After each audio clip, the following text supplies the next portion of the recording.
Akkam jirtu kabajamtoota hordoftoota jaalal dhugaa har'a kan laallu namni tokko bilchaatee jira yoo jenne amala akkamii agarsiisa. Bilchinna jechuun umriidhaan wajjin wal qabata moo maal wajjin wal qabata? Amala nama bilchaatee namoonni bilchaatan amaloota akkam akkamii qabu kan jedhu amali isaanii tokko tokko wajjin laallaa hanga xumura sagantaa kanatti akkana wajjin turtan ammumarraa kabajaan isin gaafadha. Maarree hordoftoota koo namoota chaanel kanaaf haaraa taatan subscribe gochuun dagatina. Ammoo viidiyoon kun sittolee like godhaa. Linkii keenya ammoo www.jalandhugaa.com kan jedhus laalaa waa hedduu achirraan barattanii.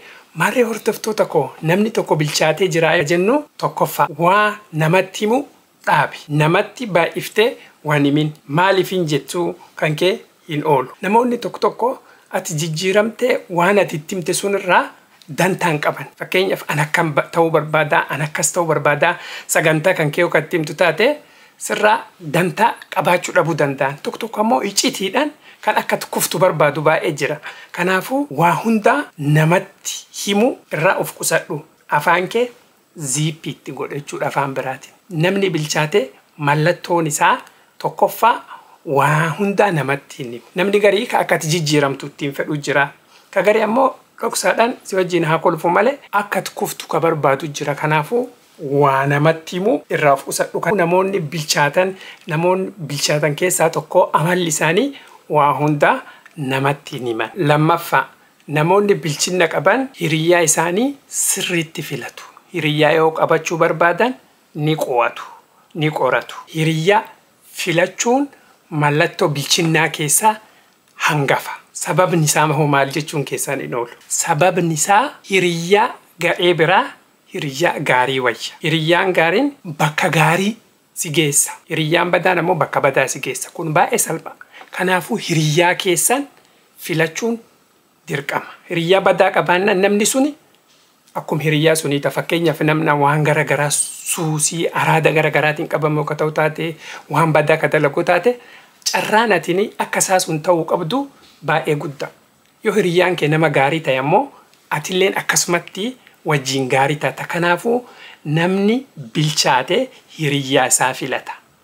Hiriyyaa kee sirriitti xiinxalii gadi fageessii ilaalii filadhu. Seerota namoota bilchaatanii kan biraa namoonni bilchaatan waa namarraan eegan garuu waa hundaa hin dinqisiifatan. Kanaafuu waa dinqisiifadhu, waa jaaladhu, waa ajaa'ibi, waa raajeeffadhu, itti gammadi gammachuu namaatti.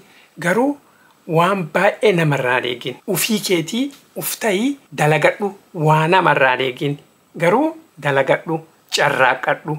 Namoonni bilchaatan waa hundaa namarraa hin eeggatan. Waan qabdu gammadi. Namoonni bilchaatan waa hundaa namarraan eegan. Waan xiqqoo qabanitti gammadan. Waan xiqqoo qaban suni akkamitti guddifnaa, akkamitti ol fuunee ittiin deemnaa ka jedhutti isaanitti mul'ata. Waa namarraan eegan. Waan ufiitiin socho'an. Amala namoota bilchaatanii kan biraa waan danda'an ni godhan. Haga danda'an ni carraaqan. Achi booda hojiin isaanii ufiifuu ragaatti ba'a. Haga cimanii dalaganii bu'aan isaaniillee akkasuma guddata. Haga dandeettu carraaqee garuu carraaqii kan keessirraa suni bu'aa eeggadhu.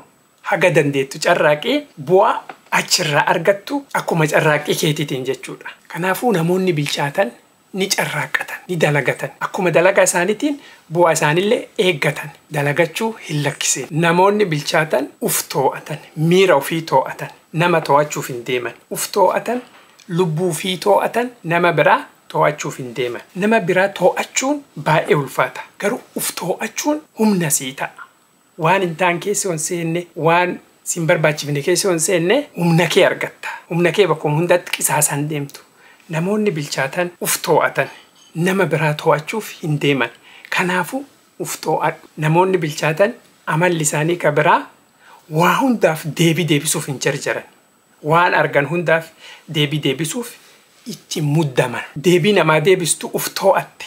Yoo ati waan namaa deebistu suni dafteen deebisne namni si cinqullee namni si rakkisullee sirraa dhaabbachaa deema. Namni si too'achuu danda'u hin jiru. Ati yoo deebii namaan deebifne namni si too'achuu, namni miira keetiin taphachuu danda'u hin jiru.